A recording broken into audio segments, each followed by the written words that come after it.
ప్రేమించు కాపరి ఉషా కిరణాలు ఉదయకాలపు వాక్య ధ్యానంకు మిమ్మల్ని ఆహ్వానిస్తున్నాం. ప్రార్థన. పరిశుద్ధుడు అయిన యేసయ్య, ఈ ప్రాతకాల సమయానికి వందనములు స్తోత్రములు చెల్లించుకుంటున్నాం. దేవా, నీ కృపను బట్టి మమ్మల్ని కాచి కాపాడి మరి యొక్క దినం అనుగ్రహించిన నీ ప్రేమకు వందనాలు చెల్లించుకుంటున్నాం. ఈ ఉదయకాల సమయమున నీ వాక్యము చేత నాతోనూ మాతోనూ మాట్లాడు దేవా. నీవు మాట్లాడి మేము నాయన నీ వాక్యంను వినిన ఎడల అది ఎంతో ఆశీర్వాదకరమని పరిశుద్ధ గ్రంథము సెలవిస్తుంది. ఈ ఉదయకాలమున కార్యక్రమం వీక్షిస్తున్న ప్రతి ఒక్కరిని ఆశీర్వదించు, నీ దీవెనలతో నింపి నడిపించమని యేసు పరిశుద్ధ నామమున అడిగి వేడుకుంటాను పరమ తండ్రి, ఆమేన్. ఈ ఉదయకాలపు వాక్యము ప్రవక్త అయిన నహూము రాసిన గ్రంథము 1వ అధ్యాయము 7వ వచనము.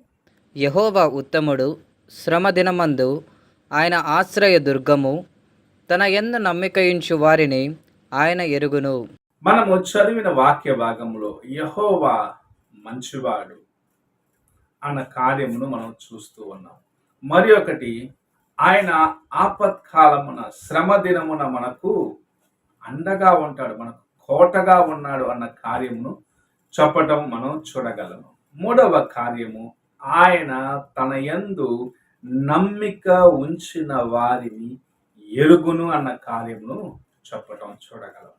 ఈ వాక్యములో 3 భాగములుగా మనము చూడగలం. మొదటి భాగంలో యెహోవా మంచివాడు అని చెప్పటము చూడగలం. నిజముగా మన ప్రభు మంచివాడు. ఆయన కృపచేత మనల్ని కనికరించి నడిపిస్తూ ఉన్నాడు. ఈ లోకములో అనేక సార్లు మనము లోకముతో పాటు కలిసిపోయి ఆయనను దుఃఖపరిచినప్పుడు ఎలా ఆయన మనల్ని క్షమించి మనల్ని ప్రేమించి తన కృపచేత నడిపిస్తూ ఉన్నాడు. కష్ట సమయమున అంతవరకు నీవు ఆయన తిరుగుబాటు చేసి ఉంటావు, అంతవరకు నీవు ఆయనకు విరోధముగా మాట్లాడి ఉంటావు. అయితే నీవు హృదయపూర్వకంగా ప్రార్థించినప్పుడు ప్రభు నీ ప్రార్థనకు జవాబు ఇచ్చి నీకు సమాధానం ఇచ్చిన దినములో నీకు అనేకములు ఉన్నాయని నీవు వ్యక్తిగతంగా అనుభవం ద్వారా తెలుసుకొని ఉన్నావు.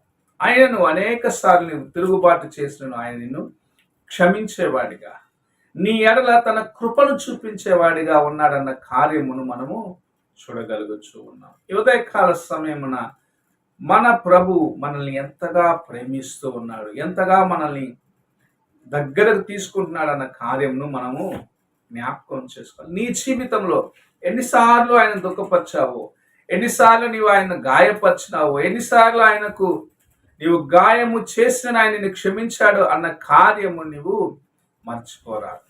అయితే ప్రాముఖ్యమైన వాక్య భాగము, ఆయన తన యందు నమ్మిక ఉంచిన వారిని ఎరుగును అన్న కార్యం. అనేకులు అనుకుంటున్నారు, నేను విశ్వాసినని బయటకు చూపించుకుంటున్నాను, నేను అనేకుల కోసం ప్రార్థన చేస్తున్నాను, నేను అనేక దాన ధర్మాలు చేస్తున్నాను, నేను అనేకులకు సహాయము చేస్తున్నాను, నేను క్రైస్తవుని, నేను సంఘములో గొప్పవాడిని చూపించుకుంటున్నాను అని అనుకొనవచ్చు. కానీ నీవెంతగా నీవు బయటికి నీవు చూపించుకున్నప్పటికీ నీ యొక్క అంతరంగమును ప్రభు ఎరిగి ఉన్నాడు. నీ యొక్క వ్యక్తిగత జీవితమును ప్రభు ఎరిగి ఉన్నాడు. నీ బలహీనతలను ప్రభు ఎరిగి ఉన్నాడు. నీ బలమును ప్రభు ఎరిగి ఉన్నాడు. నీవెక్కడ కృంగి ఉన్నావో ప్రభు ఎరిగి ఉన్నాడు. నీవు ఎక్కడ దేవునికి దూరం అయిపోయినావో, ఎలాగో దేవునికి దూరం అయిపోయి ఉన్నావో అన్న కార్యమును సమస్తమును ప్రభు ఎరిగి ఉన్నాడు. నీవు దేవుని పేరట అనేక కార్యములు చేయొచ్చు. అయితే ఒక దినంలో వచ్చి, ప్రభువా ప్రభువా నీ పేరట మేము ఈ కార్యములు చేసినాము, ప్రభువా నీ పేరట మేము అనేకులకు దాన ధర్మాలు చేస్తాము, అనేకుల యొక్క అవసరతల కోసం ప్రార్థన చేశాము, మేము ప్రార్థించినప్పుడు దురాత్మలు బయటకు వెళ్ళి వ్యాధిగ్రస్తులు స్వస్థత పొందినారు, ఇవన్నీ నువ్వు చెప్పినప్పటికీ నీవు ఆయనతో సరిగా లేకపోతే, ఆయన నిన్ను ఎరుగకపోతే నీకు వచ్చే సమాధానము లూకా సువార్తలో ఉన్న రీతిగా, నీవెవరవో నేను ఎరుగనని ప్రభు చెప్తాడు.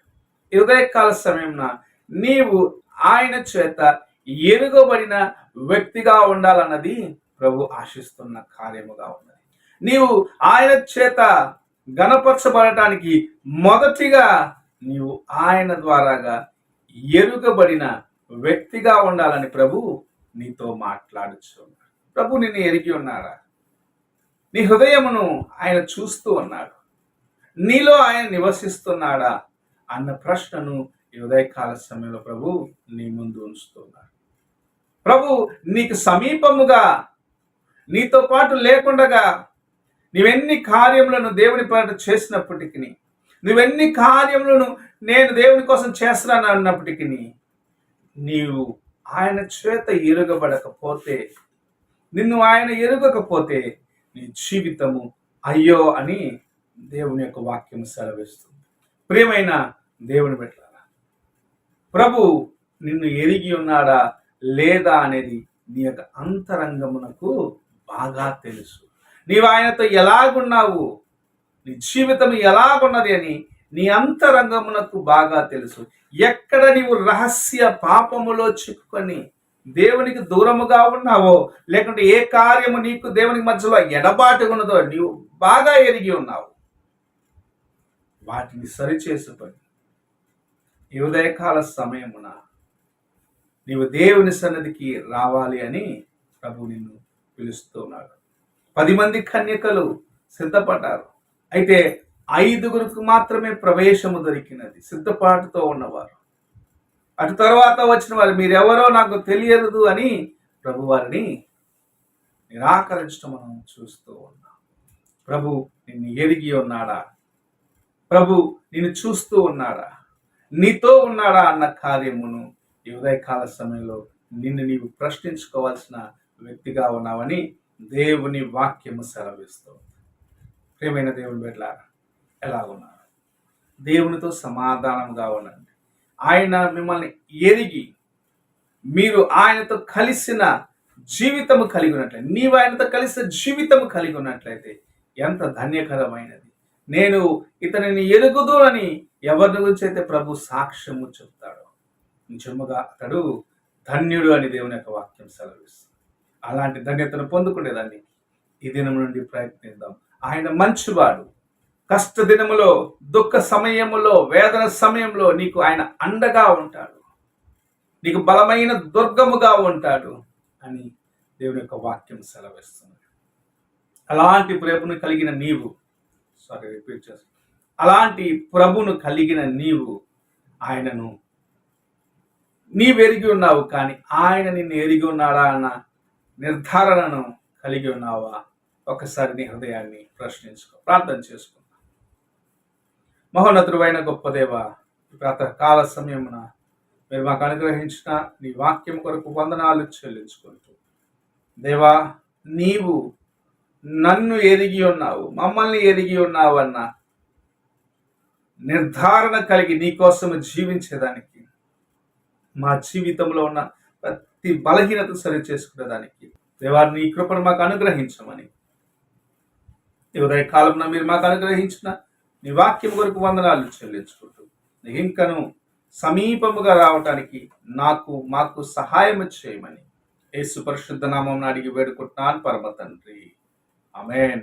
తండ్రి అయిన దేవుని ప్రేమ, కుమారైన క్రీస్తు కృప, ఆదరణకర్తైన పరిశుద్ధాత్మిక సహవాసం ఇప్పుడు ఎల్లప్పుడూ తోడయండి, సదాకాలము నడిపించును గాక. ఆమేన్.